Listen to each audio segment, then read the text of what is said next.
حول ولا قوة إلا بالله العلي العظيم حسبنا الله ونعم الوكيل ونعم المولى ونعم النصير أعوذ بالله من الشيطان اللعين الرجيم بسم الله الرحمن الرحيم الحمد لله رب العالمين بارئ الخلائق أجمعين والصلاة والسلام والتحية والإكرام على أشرف الأنبياء وأفضل المرسلين سيدنا ونبينا وحبيب قلوبنا وطبيب نفوسنا وشفيع ذنوبنا مولانا ومولى الثقلين محبوب رب المشرقين والمغربين جد الحسن والحسين بالقاسم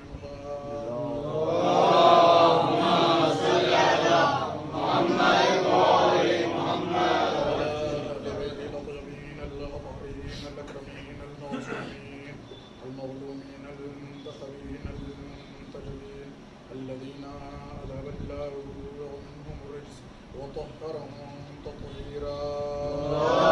اللهم صل على محمد وآل محمد. لعنة الدائمة الباقية على أعدائهم وقتلتهم وغاصب حقوقهم ومنكري فضائلهم ومصائبهم وولايتهم وطهارتهم والشاكين فيهم والمنظر فينا والمنظرين من الآن إلى يوم الدين. أما بعد فقد قال مولانا وإمامنا حسن بن علي النبي عليه الصلاة والسلام بسم الله الرحمن الرحيم خصلتان ليس فوقهما شيء الإيمان بالله ونفع الأخوان. صلوات ارشاد فرمائیے گا. اللهم صل على محمد وآل محمد. امام اعظم یعنی امام حسن عسکری علیہ السلام کی شب شہادت ہے، اس لیے ان کی زبان اقدس سے ادا ہونے والے ہماری زندگی کے لیے انتہائی کارساز وہ قول کریمانہ اور امام علیہ السلام کا وہ ارشاد گرامی جو ہماری اور آپ کی زندگی کے لیے انتہائی اہم اور خاص ہے. امام علیہ السلام کا ارشاد گرامی ہے کہ دو صفتیں ایسی ہیں کہ جن سے بہتر اور جن کے اوپر کوئی دوسری صفت نہیں ہے. عجیب لفظ امام نے استعمال فرمایا ہے اس بیان میں. 11ویں امام ارشاد فرماتے ہیں خصلتان لیس فوقہما شیء. دو ایسی خصلتیں ہیں کہ جن سے بہتر کوئی چیز نہیں ہو سکتی ہے. پہلی خصلت الایمان باللہ، اللہ پر ایمان. دوسری خصلت امام فرماتے ہیں ونفع الاخوان، اور اپنے برادران ایمانی کو نفع پہنچانا، فائدہ پہنچانا. یعنی کسی کے کام آنا. نفع پہنچانے کا مطلب یہ نہیں کہ صرف نفع مالی کہ مال کے ذریعے سے نہیں. نفع مالی محدود ہے. وہاں فرماتے ہیں نفع الاخوان، اور برادران ایمانی کو نفع پہنچانا. تو نفع مالی ضروری نہیں ہے، نفع علمی بھی ہو سکتا ہے. علم کے اعتبار سے آپ نے کیا ہے برادران ایمانی کو فائدہ پہنچایا. یہ مولانا لوگوں کی طرف سے مجلسیں پڑھنا بھی کیا ہے، یہ نفع الاخوان میں شامل ہے کہ یہ بھی کیا ہے نفع علمی ہے. یہ لوگوں تک جو کیا ہے معارف اہل بیت، تعلیم محمد اور آل محمد، قرآن، حدیث، روایات، داستانیں، حکایات، کرامات، معجزے، ہے نا، یہ سب کیا ہے ارشادات، یہ سب امام کے جو بیانات ہیں یہ سب کیا پہنچانا. یہ بھی کیا نفع علمی ہے. نفع الاخوان میں یہ بھی شامل ہے. خوب دو بہت خاص اور بہت اہم صفت ہے کہ جو ہر انسان خاص طور سے ہر مومن کے اندر ہونی چاہیے. پہلی چیز کیا الایمان باللہ. یقیناً ایمان باللہ کیا ہر مشکل کا حل اس زمانے میں بھی، گزشتہ زمانے میں بھی اور آئندہ زمانے میں بھی ہر مشکل کا حل اگر کوئی ہے تو کیا ہے الایمان باللہ. اللہ پر ایمان کیا ہے ساری مشکلات کا حل ہے. آج ہمارے یہاں جو مشکلات کا جو ہے وہ کیا ہے ایک سلسلہ ہے جو ختم ہی نہیں ہوتا ہے. مثلا ہے نا اور اب تو مشہور ہو گیا کہ زندگی ہی مشکلوں کا نام ہے. کہا جاتا ہے نا کہ بھائی جب تک زندہ آدمی تب تک مشکلات ہیں, تب تک پریشانیاں. ایمان باللہ نہ ہونے کی ایک وجہ یہ بھی ہے کہ جو کیا ہے آدمی پریشان, یا زندگی میں مشکلات کی ایک بڑی وجہ یہ بھی ہے کہ آدمی کو کیا ہے اللہ کے اوپر ایمان. کبھی بہت پہلے کسی بیان میں کہا تھا کہ صحیح معنوں میں ہم جتنا دین سے نزدیک ہوں گے ہماری مشکلات اتنی ہی کم ہوں گی, بنسبت اس کے کہ جتنا ہی ہم دین سے دور ہوں گے اتنی ہی ہماری مشکلات بڑھیں گی. یعنی اللہ سے دور ہونا, ایمان باللہ سے دور ہونا, یہ ہماری مشکلات کو اور بڑھاتا ہے. تو اگر واقعاً دیکھا جائے تو شاید اس دنیا میں سب سے بڑی نعمت مشکل کے مقابلے میں, مصیبت کے مقابلے میں کیا ہے؟ ایمان باللہ. بس اگر ایمان باللہ, اللہ کے اوپر ایمان ہے تو اس کا مطلب ساری مشکلیں حل ہیں, سارے مشکلات حل ہیں. ایمان باللہ جو ہے وہ کیا ہے؟ یہ واقعی بڑی نعمت ہے, بڑی دولت ہے. یہ نہ ہو تو بہت ساری پریشانیاں ہیں, اور ساری پریشانیاں. اب عام طور سے ہم واقعات پڑھنے کے جو عادی نہیں ہے, لیکن آج جو ہے وہ دیکھ لیا تو تھوڑا سا کتابوں میں تو سوچے گا 2 واقعات امام حسن عسکری علیہ السلام کی حیات سے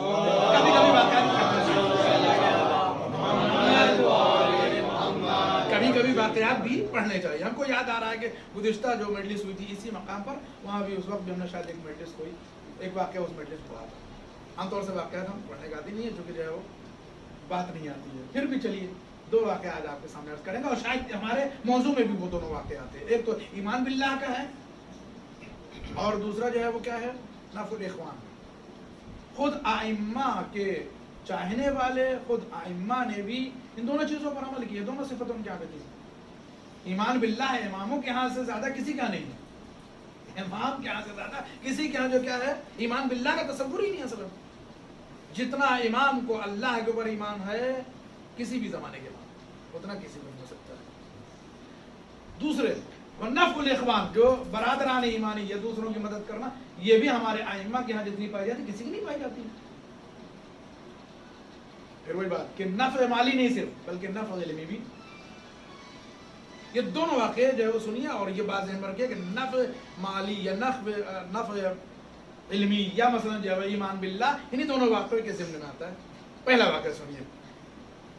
ایک محمد ابن عباس کر کے جو ہے وہ کیا ہیں راوی ہیں, وہ نقل کرتے ہیں کہ ہم لوگ بہت سارے لوگ بیٹھے ہوئے امام حسن عسکری علیہ السلام کے کرامات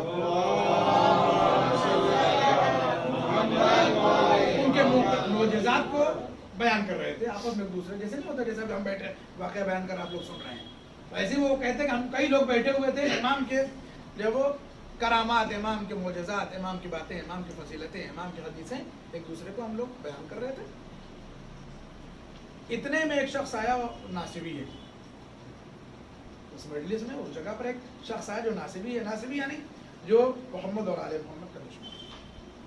ناصبی اس کو کہا جاتا ہے جو واقعاً دل سے جو کیا ہے نفرت کرتا ہے, عداوت رکھتا ہے محمد اور آل محمد. وہ آگے کہتا ہے کہ اتنی کرامات جن کے بیان کر رہے ہو, جتنے فضائل بیان کر رہے ہو, جتنے جو معجزات بیان کر رہے ہو, ہم کیسے مانیں کہ جو تم لوگ کہہ رہے ہو 11ویں امام کے متعلق, اپنے امام سے متعلق, وہ سب صحیح ہے. تو انہوں نے کہا بھائی ہمارے پاس تو بہت ساری دلیلیں ہیں, ہم اپنے امام سے جو مسائل پوچھ لیتے ہیں, اپنے امام سے جو علمی باتیں پوچھ لیتے ہیں, اپنے امام سے جو ہے وہ ہماری جو دشواریاں ہوتی ہیں, جو مشکلات ہوتی ہیں, ہے نا, وہ سب امام سے ہم لوگ اس کا حل ڈھونڈ لیتے ہیں. امام کے پاس خط لکھتے ہیں, امام سے جو ہے مسئلہ دریا کو مانیں گے. تو اس نے کہا کہ ہم تو تب مانیں گے جب تمہارے امام ہمارے بھی مسائل کا جواب دے, ہمارے بھی سوالات کا جواب دے. کہنے لگے کوئی مسئلہ نہیں, ہم لوگ جا رہے ہیں امام کے پاس, تم رخ لکھ دو, متوجہ رہیے گا, اپنے جو ہے سوالات لکھ دو, ہم تمہارا جواب لے آئیں گے. اس نے کہا ایسے نہیں, لیکن ناصبی ہے, بڑا بدماش ہے. اس نے کہا ایسے تھوڑی نا. کہنے لگا کہ لوگ لکھتے ہیں قلم اور کاغذ سے, روشنائی سے,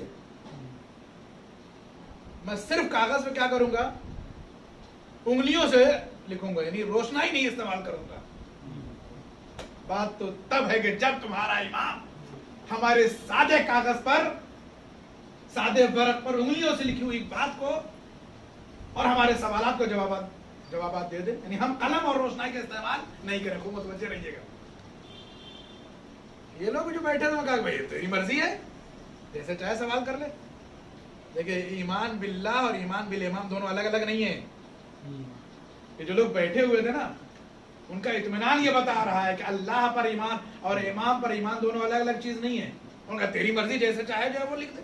انہیں خوب یقین ہے کہ جس کی بارگاہ میں اس کی باتیں جانے والی ہیں. یہ جو ہمارا امام ہے وہ دنیا والوں کو بنایا نہیں ہے کہ جو یہ کہتا پھرے کہ ہم سے زیادہ تو مدینے کی عورتیں عالمان. وہ امام تو وہ ہے جس کو اللہ نے اپنی طرف سے علم دے کے بھیجا ہے, عالم کل بنا کے بھیجا ہے. تو کچھ بھی نہیں لگا. انہوں نے جو ہے وہ کیا کیا کہ اس نے رقے پہ خالی جو ہے وہ انگلیوں سے لکھ دیا, نہ روشنائی استعمال کیا نہ قلم استعمال کیا.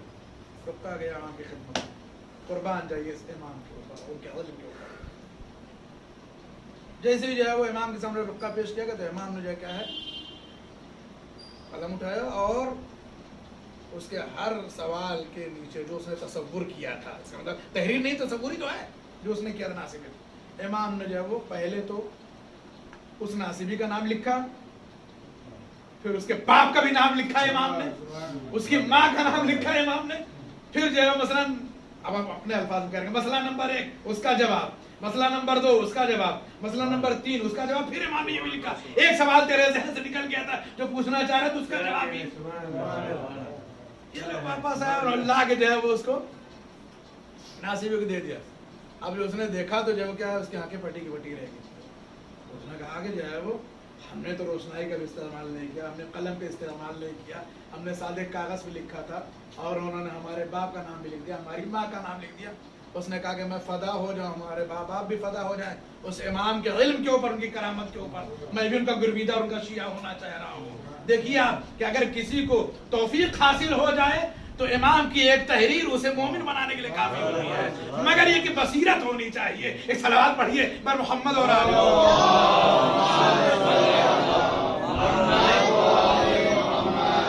نفع الاخوان میں یہ چیز آتی کہ نہیں آتی, یا ایمان باللہ یا ایمان بالامام.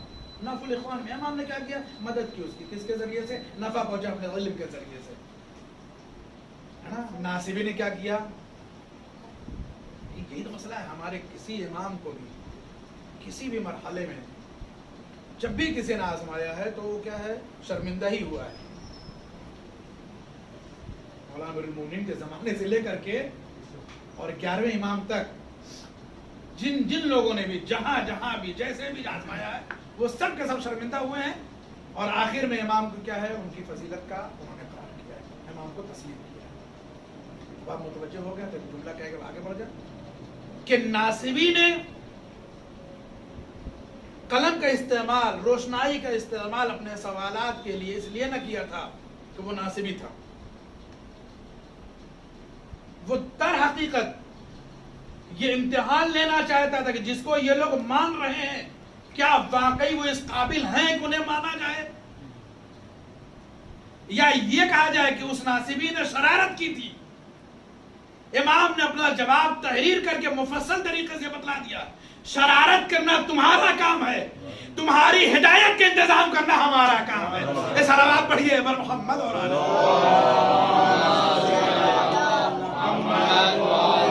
نعرہ حیدری, نعرہ خیبری, نعرہ پنجتنی, بآواز بلند صلوات.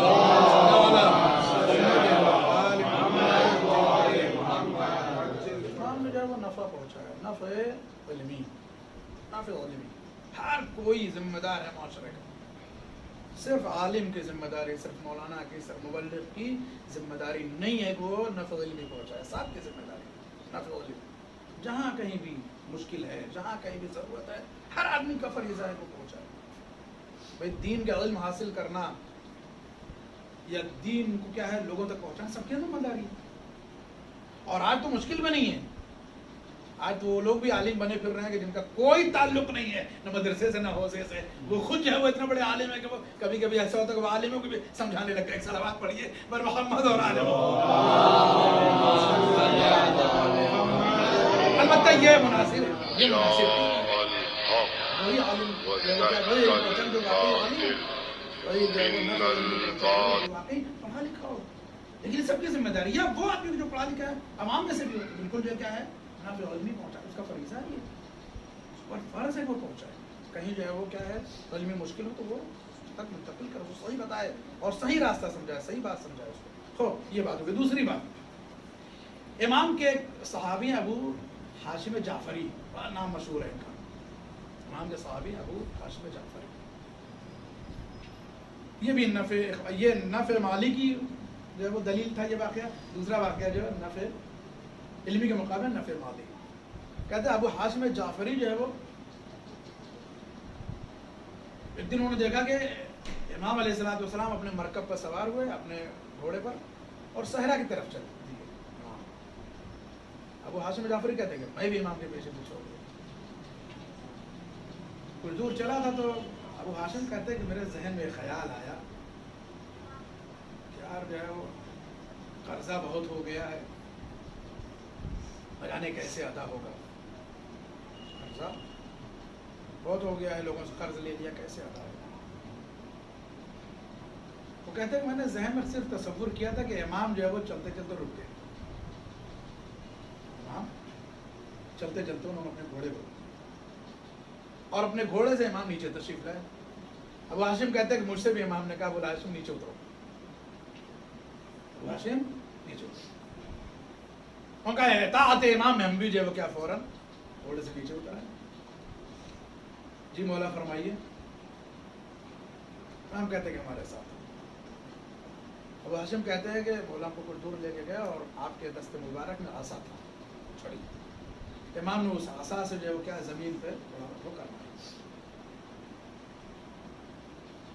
ابو ہاشم سے کہتے ہیں کہ امام، ابو ہاشم ذرا جھک کے دیکھو نیچے. ابو ہاشم کہتے ہیں کہ میں نے جھک کے دیکھا تو سونے کی اشرفی نظر آئی. مولا یہ کیا؟ کہنے لگے تم اپنے قرضے کے بارے میں سوچ رہے تھے نا، ابھی کیسے ادا کریں گے، جس سے لیا تو وہ پریشان کر رہا، اسے اٹھا لو. اچھا لے لیا. اچھا وہ انسان ہی کیا کہ جس کے اندر لالچ نہ ہو. لے تو لیا انہوں نے، ابھی سوچے کہ آپ جو ہے وہ مل گیا، پھر سوچے کہ ہمیں لگتا ہے انہوں نے اندازہ لگایا ابو ہاشم جعفری نے، پھر کہا نہیں مولا سے. انہوں نے اندازہ لگایا کہ یار یہ اتنا جو ہے سونا یہ تو قرضے بھر ہو پائے گا، سردی کا موسم آ رہا ہے. پھر آپ سوچ رہے ہیں سب کچھ، سردی کا موسم آ رہا ہے، سردی میں جو ہے کیا ہے بچوں کے لیے سردی کا لباس خریدنا ہوگا. یہاں تو سردی پڑتی نہیں. ان علاقوں میں پوچھیے کہ جہاں سردی پڑتی ہے اگر 4-6 گھنٹے آدمی جو ہے وہ باہر کھڑا ہو جائے تو وہ بھی پورا برف ہو جائے. سردی آ رہی تھی تو جو ہے وہ ابھی ابو ہاشم جعفری کے ذہن میں آیا گیا سردی کا زمانہ آ رہا ہے، بچوں کے پاس لباس نہیں سردی والے ہے نا، تو اتنا تو قرضے بھر ہو پائے گا جو ہم نے دیا ہے. ابو ہاشم کہتے کہ ادھر ہم نے سوچا تھا، ماں نے پھر ایسا مارا زمین پر. ابو ہاشم سے پھر امام نے خطاب کیا. ابو ہاشم پھر جھک کے دیکھو کیا ہے. انہوں نے دیکھا جو ہے اب چاندی کے سکے نظر آ رہے ہیں. بولا یہ کہنے اٹھا لو. ابو ہاشم نے اٹھا لیا. اب اس کے بعد سنیے جو جملہ ہے ابو ہاشم بیان کرتے ہیں کہ ہم لے آئے گھر لے آئے. امام اپنے بیت الشرف چلے گئے، ہم خداحافظ کر کے اپنے گھر آ گئے. کہنے لگے بازار لے گئے. خوب متوجہ رہیے گا، امام عادل ہوتا ہے، عادل، واقعی عادل ہوتا ہے. یہ جملہ سنیے. ابو ہاشم کہتے ہیں کہ ہم اپنے گھر چلے آئے، امام اپنے گھر تشریف لے گئے. کہ خوشی خوشی ہم جو ہے وہ سونا چاندی جو کچھ تھا وہ لے گئے بازار بیچنے کے لیے، تاکہ بیچ کر کے اس سے پیسہ لیں، مقروض کو جس کا قرض لیا اس کا پیسہ ادا کریں، اور جو اپنے گھر میں مثلا ضروریات ہیں، سردی کا لباس لینا ہے بچوں کے لیے مثلا، اور جو کام ہے وہ کر لیں. ابو ہاشم کہتے ہیں خدا کی قسم جب بازار گئے نا، خوب سنیے غور سے، کہتے ہیں خدا کی قسم جب بازار میں گئے تو خریدنے والے نے اتنی ہی قیمت لگائی سونے کی جتنا ہمارے اوپر قرضہ تھا. عدالت امام. اور اس کے بعد جو ہے وہ کہا کہ جب چاندی جو بیچا اس کے بھی اتنے ہی پیسے ملے جتنے ہم کو ضرورت تھی. معلوم ہوا کہ امام سے واقعی اگر کوئی متمسک ہے، متوسل ہے، تو اسے زبان سے اپنی حاجتوں کو بیان کرنے کی ضرورت نہیں ہے، بس امام کے پیچھے رہنے کی ضرورت ہے، امام کے ساتھ رہنے کی ضرورت ہے۔ حاجتیں بیان کرنے والوں کو ضرورت نہیں کہ زبان کا استعمال کریں، بلکہ دل میں اگر احساس کر لیں تو امام دلوں کے راز سے واقف ہے، وہ خوب جانتے ہیں کہ ہمارا چاہنے والا کس مشکل میں ہے، اس کی کیا حاجت ہے۔ بس تم تصور کرو، لیکن اخلاص سے قلب سے تصور کرو، امام تمہاری اس حاجت کو پورا کرنے والے ہیں۔ ایک صلوات پڑھیے پر محمد اور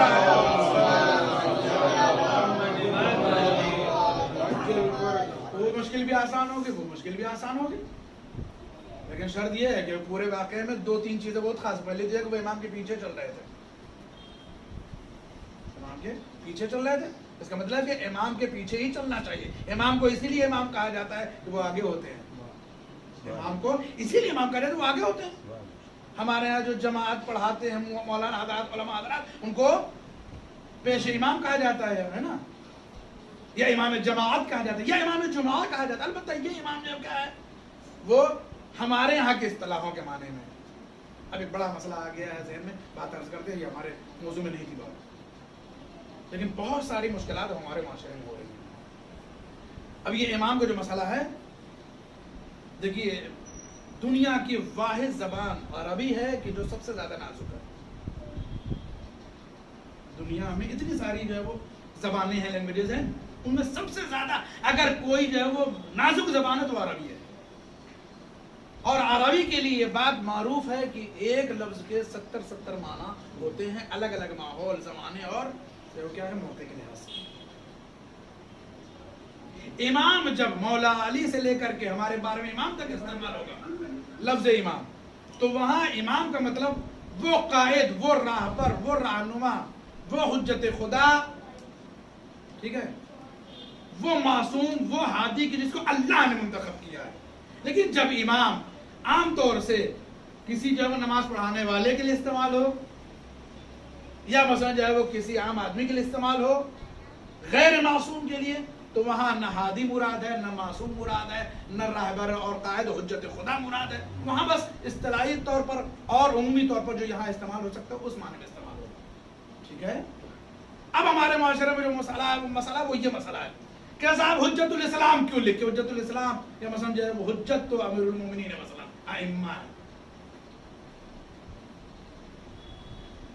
یا مثلا جو ہے وہ دعائے توسل میں تو مولانا جو ہے وہ ہم لوگ ائمہ کو کہتے ہیں، یا السلام علیکم یا مولانا یا صاحب الزمان کہتے ہیں نا، تو مولانا ان کو کیوں کہیں؟ اے بھیا، ان کو حجت کہنے کے معنی اور ہیں، ان کو حجت کہنے کے معنی اور ہیں، بالکل ویسے ہی جیسے وہاں امام کے معنی اور ہیں، یہاں امام کے معنی اور ہیں۔ ان کو مولانا کہنے کے معنی اور ہیں، ان کو مولانا کہنے کے معنی اور ہیں۔ ان کو مولانا اور امام کہنا یعنی معصوم، ان کو مولانا امام کہنا یعنی ہمارے درمیان کا عالم۔ اب حجت الاسلام پہ بڑی بحث ہے کہ کسی مولانا نے تو نہیں جا کے کہا کہ آپ لکھو یا کہو، آپ خود ہی لکھ رہے ہو، آپ خود ہی کہہ رہے ہو، پھر آپ کو اعتراض نہیں ہے۔ حجت الاسلام کا مطلب یہ نہیں ہے کہ جو مولا امیر المومنین کے لیے حجت الاسلام کہا جاتا ہے یا حجت خدا کہا جاتا ہے یا امام کے لیے حجت کہا جاتا ہے، وہاں وہ معنی دوسرے ہیں، بالکل ویسے جیسے امام کے یا جو مولانا کہا جاتا ہے، وہاں یہ معنی دوسرے ہیں۔ بہت سارے لوگ ہمارے معاشرے میں مولانا لوگ مولوی صاحب کہنے لگے صرف اسی شک میں کہ کہیں مولانا مراد وہ نہ ہو جائے، اصل نہیں ہے، معنی الگ الگ۔ آپ کو بتا دیں سب سے زیادہ نازک زبان جو کیا ہے عربی ہے، الگ الگ موقع اور ماحول کے لحاظ سے الگ الگ اعتبار سے جو کیا ہے، عین کو جو ہے وہ آنکھ کہا جاتا ہے، عین کو جو ہے وہ کیا ہے کنواں کہا جاتا ہے، کہ معنی گھٹنے بھی ہیں، سب الگ الگ ہیں۔ تو جہاں جیسا موقع ہوگا، عین کے معنی چشمہ بھی ہے، زمین سے پانی نکلنا، کنواں بھی ہے، عین کے معنی جو ہے وہ گھٹنا ہے، عین کے معنی آنکھ ہے نا، بہت ساری چیزیں۔ تو الگ الگ ماحول کے حساب سے۔ اچھا ایک مسئلہ یہ بھی ہے کہ اگر ڈاکٹر اپنے آپ کو ڈاکٹر لکھ سکتا ہے تو مولانا اپنے آپ کو مولانا نہیں لکھ سکتا ہے۔ انجینئر اپنے آپ کو انجینئر لکھتا ہے، آپ کہتے ہو تب تو اچھا لگتا ہے۔ کوئی اور عہدیدار ہے تو آپ اس کو تو اس عہدے سے پکارتے ہو۔ کیا بھیا ساری عداوت مولانا سے ہی؟ ایک صلوات پڑھیے پر محمد اور آل محمد۔ یہ خاص قسم کا ایک گروپ ہے جو اس طرح کی باتیں کرتا ہے، اس پر توجہ دینے کی ضرورت نہیں۔ ہر لفظ کا اپنا ایک موقع، ایک ماحول ہوتا ہے، ایک محل ہوتا ہے، ایک خاص جو ہے وہ کیا ہے ماحول میں اس کا استعمال ہوتا ہے۔